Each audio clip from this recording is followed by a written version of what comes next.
Okay, so that's all the theory and the data collection covered in some way. So now on to some actual applications of high pressure research. And so for that, we've got a talk from Professor Baldareva and Dr. Zakharov, who are both expert in high pressure as well. So Elena, if you're ready, please take it away. Yes, I am very grateful to everyone who stays at such a late hour for us, but also such a long hour, and you must be already tired after 2 days, but I hope that I shall not repeat too much of what you have heard before, and I can tell you something new. I shall not tell much about my high pressure background. You can read the details in the accompanying text material. I just mentioned that I learned everything I know about high pressure techniques from Dr. Hans Axbach at Marburg University in Germany. And this is where I started doing high pressure research in early 90s, when many of the participants of this workshop were probably not yet born.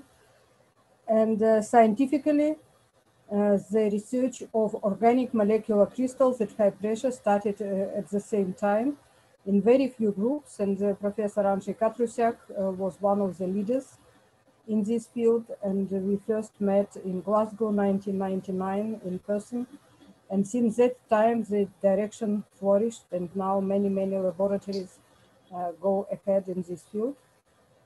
I have a group in Novosibirsk, and Boris Zakharov has recently went through his habilitation in this field, and he's better expert than me in many technical aspects of this field nowadays, and he will join me in presenting this talk and will give the second half of it. So our talk will be divided logically into two parts: application of high pressure data for studying organic molecular crystals, and part two will be very practical comparison of data that can be obtained at different laboratory diffractometers and at the synchrotron source. And the second part will be given by Boris, and the first one, the introduction, will be given by myself. You've already heard in many talks today that high pressure is important thermodynamic parameter. It determines properties as well as temperature does.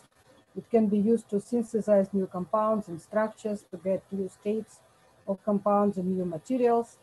It is widely used in industry and in medicine, and it often occurs in nature and determines many processes, not only geological ones, but also many biochemical processes, because biological molecules, when they interact, are subject to great strain and stress, and pressure can mimic the conformation that they adopt during biochemical reactions. You were already shown yesterday the range of pressures in nature, and it was mentioned that most interesting research is above 100 GPa and definitely above 10 GPa. There is a range of pressure below 10 GPa, which is often considered as something boring and not deserving attention by people who work with ultra high pressures. But this is the range of pressure where you can affect hydrogen bonds, van der Waals interactions, though you cannot affect covalent bonds too much, and you definitely do not interfere with interatomic orbitals and do not change the properties of elements. So obviously this is a field where biological, biochemical, and chemical reactions in molecular complexes or inorganic crystals take place. And what is good with this field, it's a moderate range of pressure, which is easy to achieve in a laboratory, and compounds in this range of pressure can be studied at a laboratory diffractometer. If one compares inorganic systems, organic crystals, and macromolecular molecules, there are definitely similar and different features, and I try to make a sort of a summary. So inorganic systems are usually of higher symmetry, and usually they have heavier atoms, so they're good scatters. And interesting effects can be observed definitely in all the range of pressures, from very low ones, but also to terapascal. And phase transitions, effects related to changes in the electron subsystem, is usually what people are focusing on. If we go to organic compounds, they're usually of lower symmetry. They usually have only low scattering atoms like carbon, nitrogen, oxygen, hydrogen. You can go to high resolution despite all the difficulties, and interesting effects can be observed in the range between 0.1 to 10 GPa. So it's a field where we can really work and find many interesting effects. And these effects will be related to hydrogen bonding, van der Waals contacts, changes of formations, rotation of molecules, but also sometimes we can observe effects related to intramolecular bonds, changes in the electronic subsystem, tautomeric transitions, valence isomerization, and so on. And they stay somewhere in the middle between inorganic compounds and macromolecular compounds, for which we still have low symmetry, low scattering, but it's more difficult to go to high resolution. Interesting defects are usually do not require in as high pressures as 10 GPa. You can stay below 1 GPa. But the effects that can take place here are similar to what we have for organic and organic compounds. A good news is that interesting effects can be observed in the range below 10 GPa. And the bad news is that we need larger samples, and larger samples in terms of techniques mean larger cullets and thicker gaskets. For example, yesterday it was mentioned that you must repress a gasket till 50, 70 micron if you want to obtain reasonable results. For organic crystal, at a laboratory diffractometer, if you have such a thin gasket, you shall not get any diffraction pattern, usually, because your crystal must be even thinner, and for such a thin crystal, you do not get enough scattering. Low symmetry means that more reflections are needed, and this means that we need larger opening angles, and therefore a real revolution, I would say, a real progress in the field of organic high-pressure chemistry coincided in time with the development of new types of ducts with large opening angles. With an opening angle of about 30 or 40 degrees, you can hardly study low symmetry organic crystals. So what you definitely need, larger cullets to get a larger crystal, sacrificing the pressure, but you still have a lot to study at this relatively low pressure. And you definitely should aim for as large opening angle as possible if you want to study organic crystals of real complexity, something what you want to study with many atoms in the asymmetric unit. The main effects of pressure on the crystals of organic coordination compounds are summarized here, and it includes almost everything: reversible and irreversible phase transitions and chemical reactions. You can go into different subfields of high pressure research, which are listed here, and I go through fast because it was already partly mentioned in some other talks. This imposes many restrictions and data collection becomes very challenging, and manual work even now remains a very important feature of high pressure processing despite all the automatic options that are available. But now quite a lot of knowledge is already in the international tables, and in addition to the wonderful references that you have already received in the previous talks during these 2 days, I can recommend to go to international tables, which now also have quite a lot of chapters summarizing the knowledge on the techniques. So the summary, what can be achieved now? A short answer is practically everything. Relatively easily is refinement of cell parameters of a known structure, refinement of a crystal structure if the starting model is known, and changes in the interatomic distances with increasing pressure. And then in the order of increasing difficulties, but still everything is doable nowadays, from finding cell parameters of an unknown structure and solving an unknown structure to a detailed electron charge density analysis. I don't have time to illustrate all this by many examples, so I have selected one reaction, one system, for which at least 4 types of studies have been carried in our laboratory, in our group. And this is a reaction, a solid-state reaction, linkage isomerization, during which this ligand, NO2, under irradiation by light, changes its coordination to central atom cobalt and links to cobalt via oxygen. And this process is accompanied by a very large macroscopic strain of a crystal. The crystal bends on irradiation, and then on heating, reaction goes backwards, and then the crystal restores its shape. We have discovered this effect in 1980s. And this is why I joined the high pressure field, why I entered the high pressure field, because I wanted to try to mimic the strain and the stress imposed by light, by hydrostatic compression, and see what happens if we combine high pressure and irradiation. So we studied anisotropy of structural strain, changes in intra and intermolecular distances, a couple of polymorphic transitions induced by pressure, and also effective pressure on thermo and photo transformation.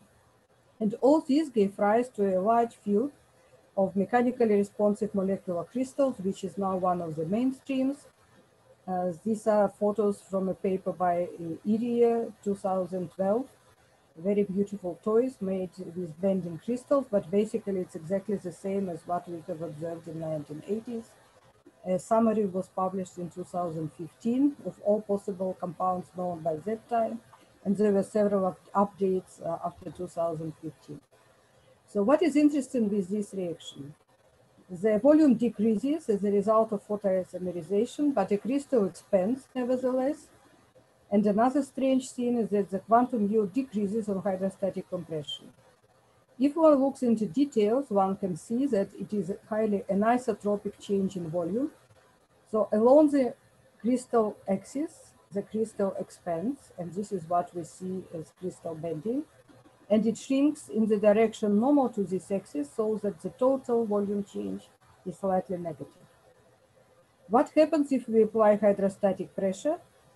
We shall have a very strong compression along the needle axis and weaker compression in directions normal to this axis.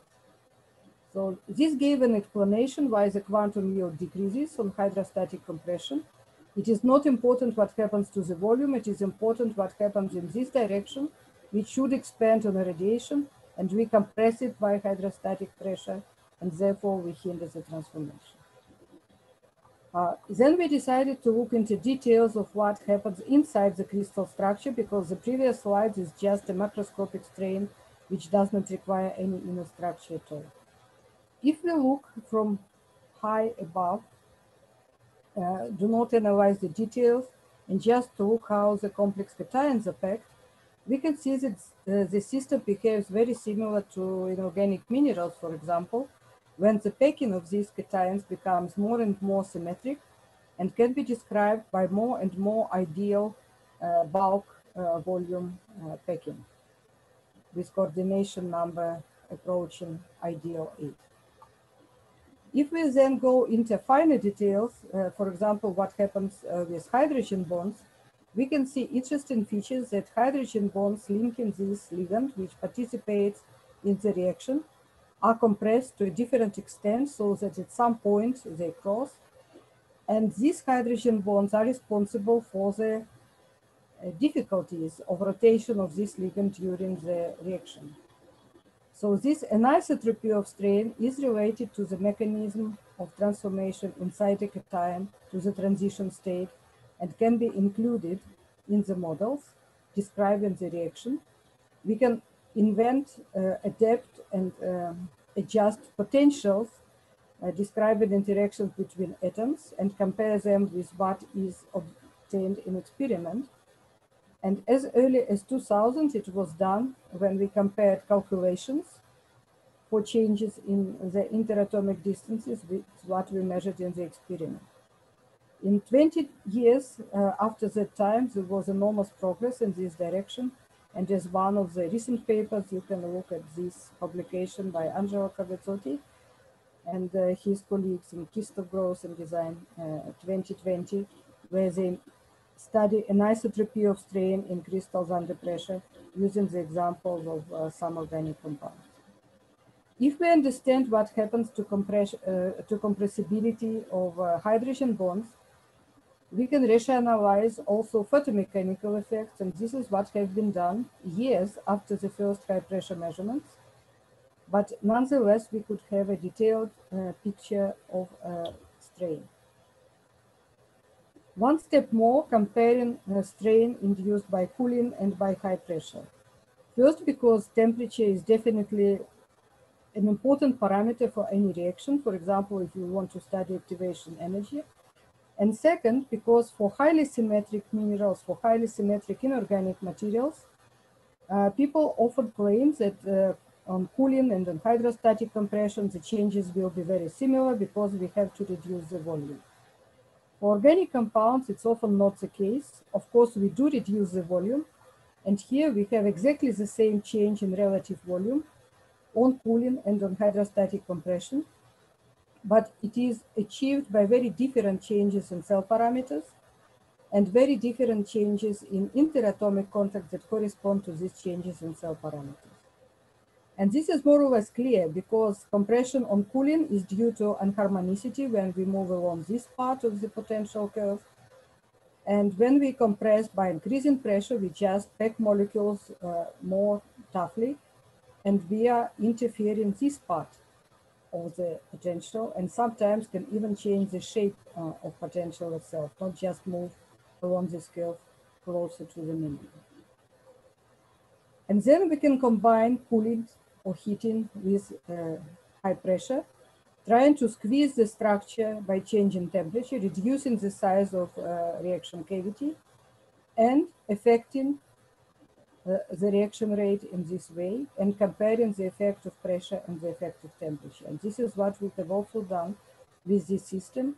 And this was done using a laboratory diffractometer with great precision, measuring these crystals, which thanks God have cobalt, and because of this scatter much better than pure organic compounds. And the last example, pressure-induced polymorphic transitions. Imagine we do not have light at all. We can take a crystal and at certain pressure, observe a phase transition to a higher symmetrical phase. It wouldn't mean too much for photoreaction if not an interesting observation that if we do not apply pressure but just irradiate the compound and get another isomer, it is crystallized in exactly the same space symmetric loop. So now try to combine irradiation and high pressure, and this is done all together at a laboratory diffractometer. This is the starting compound. B is the result of a high pressure transition, and C is the result of a photochemical transformation. I'm sure you cannot find many differences between these two plots because these two structures are really very similar topologically. And so if we apply pressure, we do facilitate transformation because we obtain almost the same packing mode and the same symmetry as we need by irradiation. But at the same time, we reduce the space, we reduce the mobility, and so there is a non-monotonic dependence of the photochemical quantum yield on pressure. So these examples just show that high pressure is more than measuring equation of state, is more than finding a structure of a high pressure phase, is more than generating some compounds under extreme conditions. You can really fine-tune many properties, and you can interfere with many chemical transformations which are induced by temperature, by light, or by some other action. And modern hardware and software make it possible to solve very challenging problems. The main problem now is to start asking correct questions. And it is still necessary to look into fine details and process data and look at your data. I skipped one slide in my presentation, but I show it at the very end. In good old times, we had to look at each and every reflection. It was a dream to have something automated, but before getting the result, you had to see the profile of each of 3,000 to 5,000 reflections, correct the profile, and in this way try to improve your data. It took months to process data, but the final result was usually quite good. Nowadays, we are very happy to have automatic tools, but still it is a good practice to look at the data from different sides, and as Ross has mentioned, try to process them in very different ways and find the best result. And Boris will show now an example how changing the style, how to process the data, helps you to improve the precision and to go to very fine details in structure change, which you need to interpret the chemical behavior. So now Boris continues with his second part, and then we answer the questions together two parts.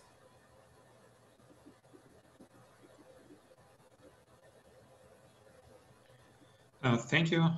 First of all, I would like to thank organizers again for inviting us to deliver a talk at this workshop. So I'm running the demonstration of my screen. Can you see my screen now? Yes, we can.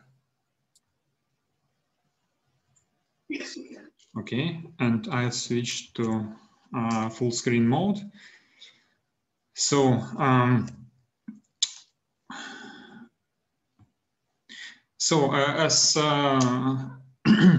as far as you already know, we in our lab we mostly deal with molecular crystals when studying objects at high pressures. So the list of the phenomena which we study for molecular crystals is listed here. So, and molecular crystals are very convenient objects to study polymorphism, phase transitions, chemical transformations, and continuous change in lattice parameters, and as well as in atomic coordinate. But in order to detect these phenomena reliably, you need to select equipment and data collection strategy and data reduction strategy very properly. And there are some additional issues like data collection speed or pressure variation protocol or precision of measurement of intensity, which can also influence the data quality. And sometimes it can influence not in obvious way.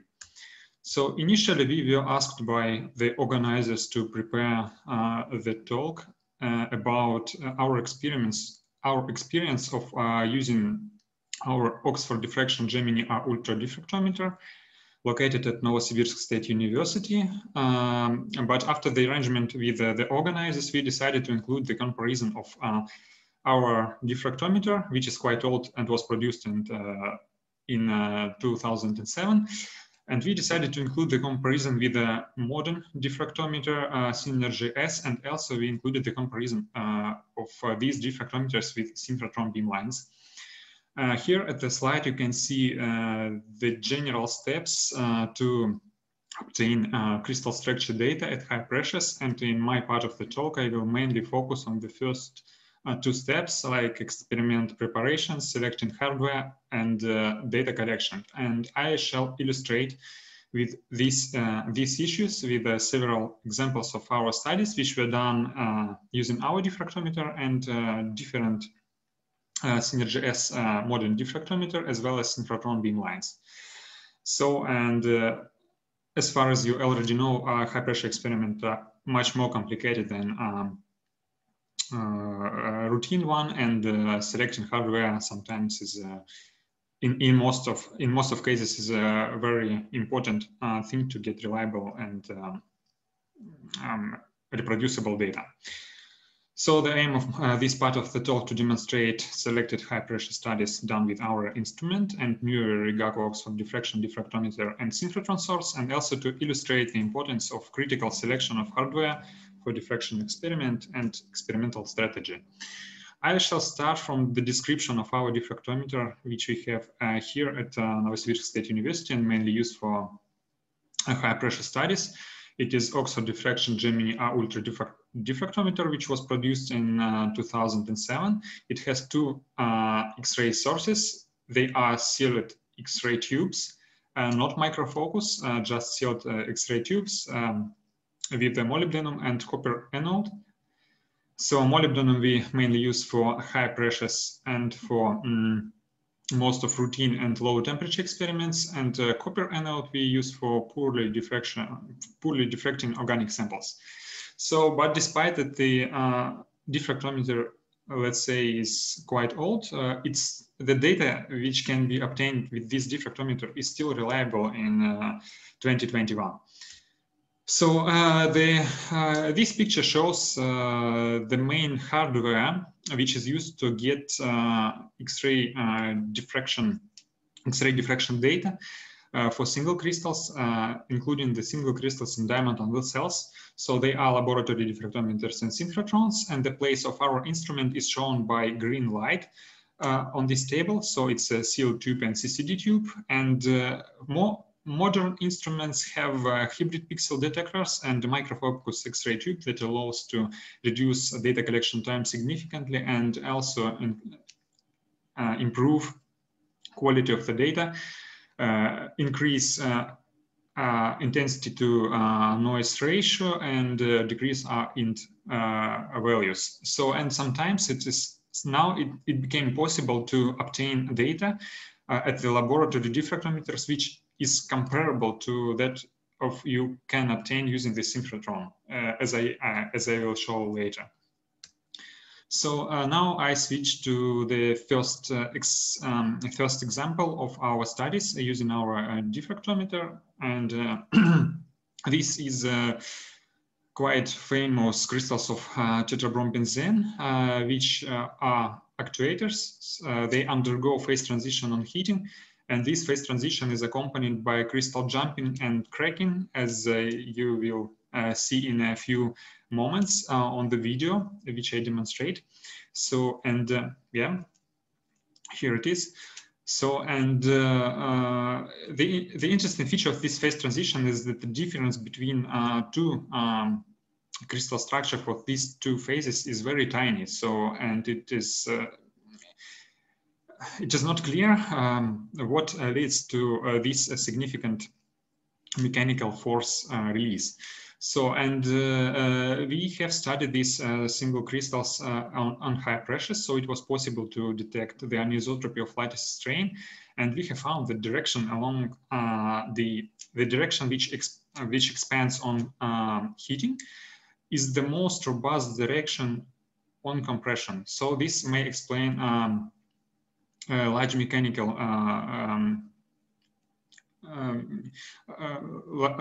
large mechanical response of this crystal if our crystal structure doesn't change a lot.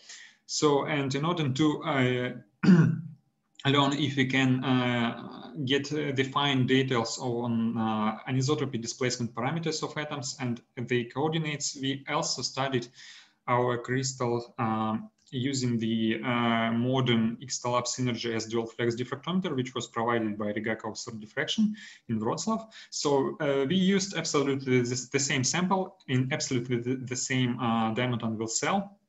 So we just collected two data sets at our diffractometer at Novosibirsk State University and in Wrocław. So, and we had an opportunity to compare the results. So here are shown the main technical characteristics of these diffractometers. So for the modern diffractometer, we had a microfocus source and hybrid photon counting detector, and also silver radiation source in comparison to molybdenum source, which we have at home lab. And the data collection results are shown in the bottom of the slide. So as far as you see, despite we used more hard radiation for the experiment, it was possible to significantly reduce data collection time in case of X-Lab Synergy S. And we have got the full high pressure data set just in 6 hours with 45 seconds per frame. At the same time,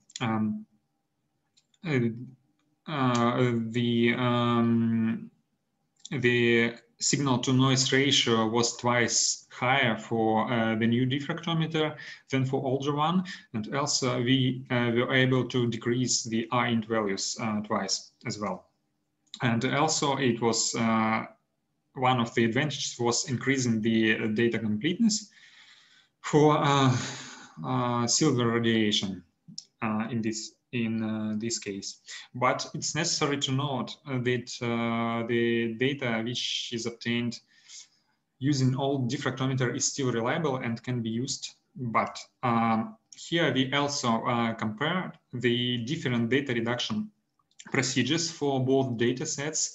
And some of these procedures were deliberately neglecting good practice techniques of treating high pressure X-ray diffraction data. But we did that to see to which extent this can deteriorate data quality. So in the first two cases, A and B, we used Gaussian absorption correction, but in case A, we didn't remove so-called bad reflections, which are destroyed by gasket rings and diamond reflections from the refinement. So we get the worst results here. So in case B, we had absorption correction done with Absorb and removed bad reflections, which provides acceptable results, and we can refine anisotropic displacement parameters in this case without any restraints, even for carbon atoms. In case C, we used absorption correction, spherical absorption correction in Chrysalis Pro, and in this sense, case B and C are very similar, and we can say that excluding bad reflection is a critical step to get the data, whereas to get reliable data, and whereas absorption correction in this particular case didn't play major role. We also did the same procedures for Oxford diffraction data, Gemini R Ultra data, and we can see that in case of this data, we couldn't refine anisotropic displacement parameters for carbon atoms without restraints. So we had to apply restraints or refine anisotropic displacement parameters or refine carbon atoms isotropically in this case. So in this case, newer diffractometer allowed us to obtain anisotropic displacement parameters for all the atoms in this compound. So here I switch to another example of our measurements. It is chlorpropamid. Chlorpropamid is also quite famous compound, which is highly prone to polymorphism. And for this compound, even at ambient conditions, several metastable phases are known. And to the best of our knowledge, this was the first organic compound for which we have shown the different phase transitions in different pressure transmitting media. So if we load our sample in different pressure transmitting media, we get different series of phase transitions with different phases as a result. And also, if we load in single pressure transmitting media, we can get a series of phase transition and get high pressure modulated phase. And in this case of modulated phase, I mean, it was incommensurately modulated phase with satellite reflections. It's very critical to measure intensities of these satellites. And the most difficult thing is that the intensity is quite low. So it was almost impossible to measure these satellite reflections using our diffractometer at the university. So we had to apply for a beam time at two synchrotron beamlines and also at Synergy as dual flex diffractometer at Rigaku. And we used modulated files of chlorpropamid to compare these results and to get data for further treatment. So the beamlines were general purpose BM1A ESRF beamline, dedicated high pressure beamline ID27 at ESRF. And if we compare the images from the synchrotron, we can see the difference even by naked eye in case of, in the left case of BM1A, where we have bending magnet as a synchrotron source and hybrid photon counting detector. We have lower background and satellite reflections are more sharp. In the right case, we have higher background despite the fact that we have undulator source, but old style CCD detector here.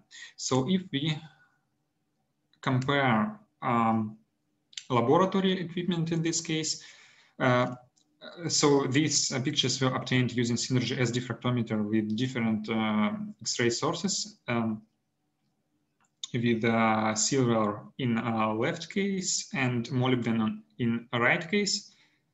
Sorry, molybdenum in left case and silver in right case. So the difference is not so obvious. And as far as you see from the integration results, the results for molybdenum are a little bit better. So we used this for further comparison. And as I mentioned before, the satellite reflection intensities couldn't even be measured reliably on our old instrument, Gemini R Ultra.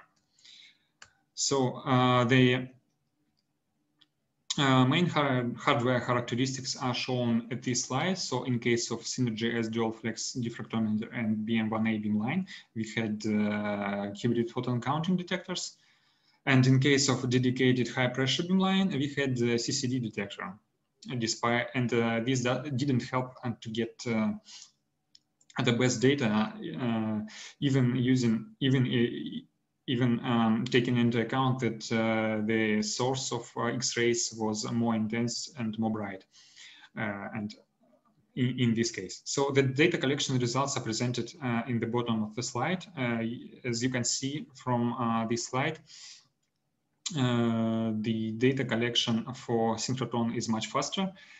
And for the diffractometer, we had to collect data for 24 hours. But if we see on intensity to noise ratio and on R int values, you can see that Synergy S dual flex data is a little bit better than data which was obtained at dedicated high pressure beamline ID27.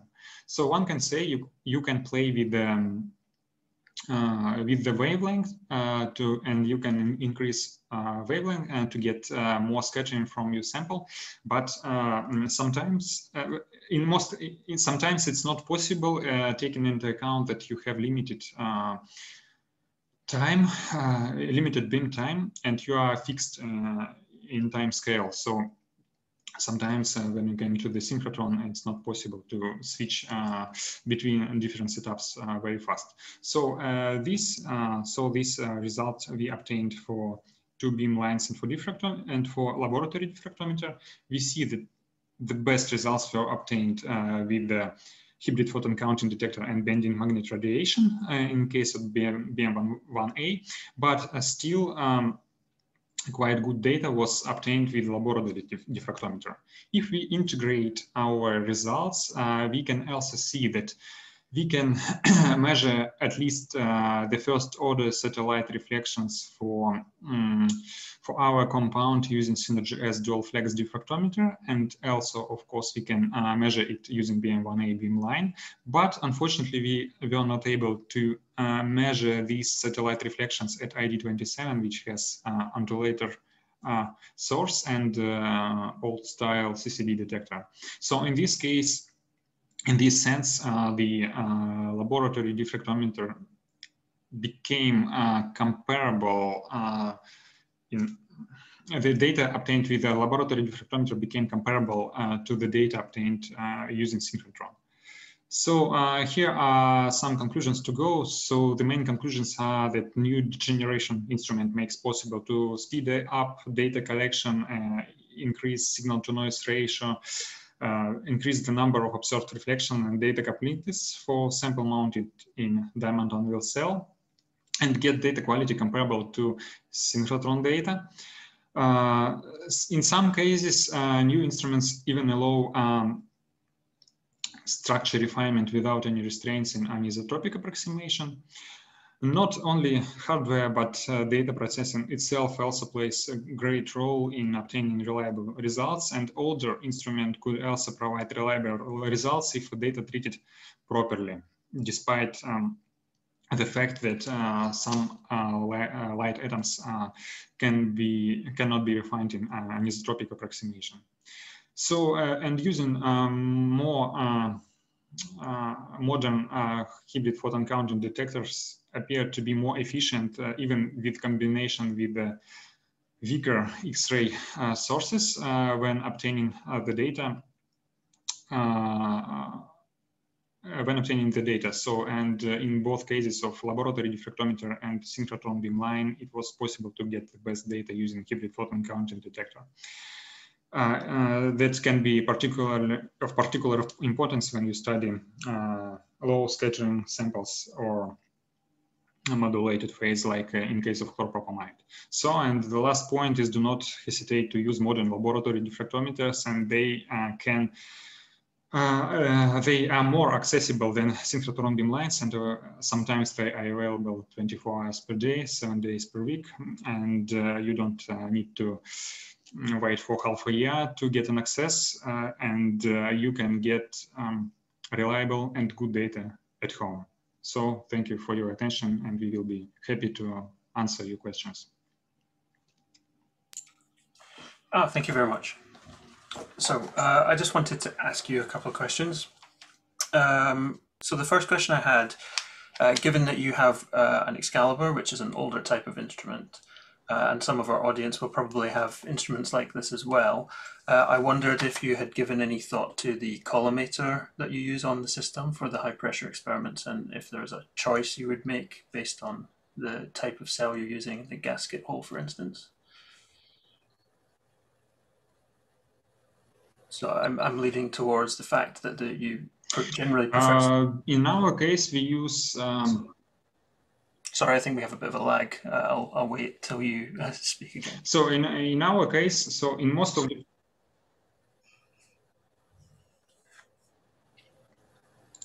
So I shall try to switch off video to save traffic.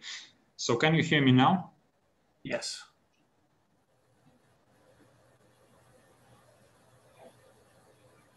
Okay. So in our case, for most of diffraction experiments, we use the gasket hole like 300 microns because we have quite low, most of our samples are quite low scatterers. So, and we need to put quite big crystal inside the diamond anvil cell. And also we don't need very high pressures, as Elena Vladimirovna said before. So the collimator for our system is 0.5 millimeters. In this case, the obvious drawback of this collimator is that we don't have an opportunity to avoid diffraction from our gasket, but we can get all the diffraction intensity from our crystal. So in this case, we prefer to go through our reflections by hands and check if they are overlapping with gasket reflections or not, and check if they are shadowed or not, and then I exclude these reflections from the refinement. And so we trying to save as much intensity as possible. So that's why we use quite large collimator in our experiment. I see. So another question now, more on the scientific side of what you've shown. So as I remember from when I was actively doing high pressure, generally the rule was that as you applied pressure, things tended to get more ordered and more symmetrical.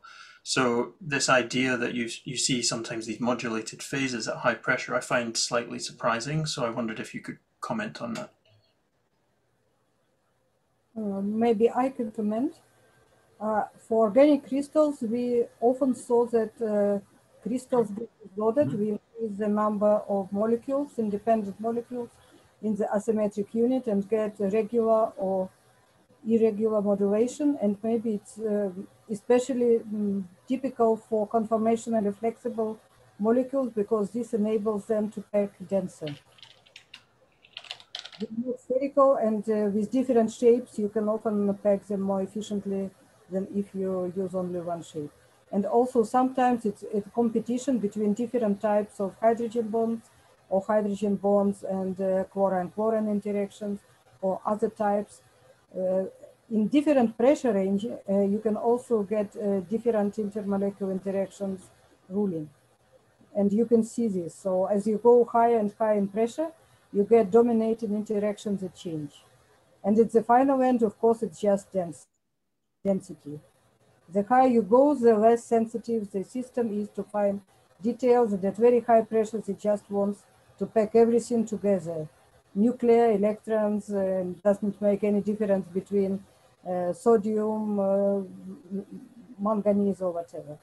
But at low pressures, it's very selective. It's really fine-tuned by very minor interactions. Okay, thank you very much. So Ross would like to make a comment, if you will, Ross.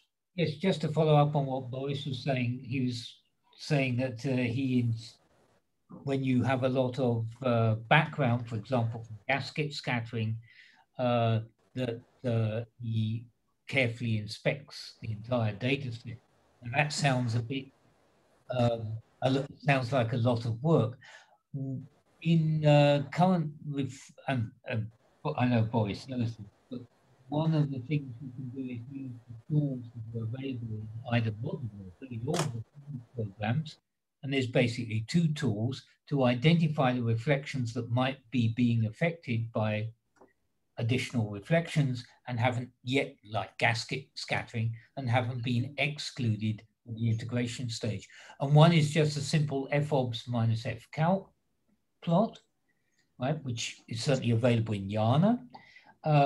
And the other thing that you can do is to use what's called robust resistant refinement. So that's robust resistant weighting in the refinement. I think that's also possible in YANA, but in ShellX, I don't know. But basically, the idea is you start weighting your reflection data partially in proportion to the difference between the model, the FCalcs, and the FOBS. And it's a way of driving the refinement forward and identifying the downweighting the outlier reflections. So there's a number of ways of handling this. And of course, when you get a few reflections that are then being excluded or being indicated as being wrong, at that point, you need to go back to the data set, really, and inspect the data set and go, okay, now I see why this reflection is being excluded. Yeah, sure. Yeah. But I'm just wanting to point out there are semi-automatic tools to other people that you don't need to inspect every reflection in the data set. I just wanted to emphasize that point because otherwise it sounds a bit intimidating. Yes, yeah. So I mean, yes. with the yeah. Thank you very much. This was exactly what I meant. Yes. Yeah. So with the attendees of this workshop, obviously we have some very fresh-faced people when it comes to high pressure, and we want to try and encourage the adoption of this technique. So what we've tried to show you during this workshop are how you go through the entire thing with some of the difficult stuff as well as the easy approach. So anyway, thank you very much both for the presentation. It's very much appreciated, and we appreciate your time. Same for all of our speakers at this workshop. We really are glad that you were able to contribute. So we hope that you've been able to get some insight into doing high pressure research in your own laboratories. And all you really need to do this is a diffractometer with a high pressure kit, so enough sample space to put your cell on, a hydrostatic medium which is suitable, so something like methanol, which is probably one of the most commonly used or simplest, as long as your sample's not soluble in it, of course. And you'll need to measure the pressure, and for that you've seen that we tend to use Ruby for that, but there are other options if you have need of it. But once you've got all of these pieces, you can get started, and it's really not difficult to build your experience quite rapidly in high pressure, I would say, and I hope the panelists agree with me on that point. And you'll start to get a feel for how to handle the cells, like putting the pressure on even by hand. You get an idea of how much you turn the Allen key and get the pressure to go up by smaller amounts. And then you'll become an expert in the data processing the more data you get. So in my opinion, high pressure is a very fun technique to get involved in. There's lots of nice little techniques and things to learn in there. So that's about it for today. I'm just going to pass back to Pierre now as our organizer of this event to do a little wrap up. So Pierre, if you're there. Okay, yeah. Thanks, Fraser. Let me share my screen here real quick also, as I've got just one slide that summarizes some of the information about this this workshop, along with the name and email addresses of most of our presenters here. Just want to point out that we'll put the video recordings as well as the presenters' slides on our Rigaku X-Ray forum. So if you want to have access to those and watch everything again, please register to our X-Ray forum. So like you said, Fraser, so we try to actually organize this this workshop in a very practical manner, trying to basically make it educational for people who don't necessarily have a lot of experience in high pressure yet. But well, basically, we don't know whether we hit the right chord, the right level. So as a result, we would like to hear from you, basically. So you should receive a survey that will tell us or allow you to give us some feedback about what you think about this workshop. So that survey will ask you what kind of experience you already have in high pressure crystallography, what prompted you to attend this meeting, and whether it encourages you now to get to venture into high pressure crystallography as well. Of course, I want to deeply thank all our presenters, starting with the non-Rigaku presenters. I really appreciate the amount of effort that you all put in your presentations. So to cite all these people again, Dr. James Walsh from the University of Massachusetts, Professor Angel from the National Research Council in Italy, Professor Elena Boldireva and Dr. Boris Zakharov from Novosibirsk State University. By the way, I know this is 11 o'clock for you over there, so thank you for staying up so late, right? Spasiba. And I want to also to thank the presenter from the two DAC manufacturers, Dr. Stanislav Sanogekin and Dr. Christophe Tessieux. So thank you very much. I appreciate that you accepted our invitation for that. And of course, I want to thank my Rigaku colleagues, be they the presenters also of some of the presenters of this workshop, but also those people who helped me organize this workshop. So I'm gonna stop here. Again, make a screenshot of this slide and don't hesitate to contact these people or contact us, and then we will put you in contact with the relevant people that can help you. Because as you could tell, this is a small community. I mean, the high pressure crystallography is a small community, and I think everybody is happy to help newcomers. All right, so I'm gonna stop here. Thank you again for your attention, for your time, and good luck for everything. Take care. Bye-bye.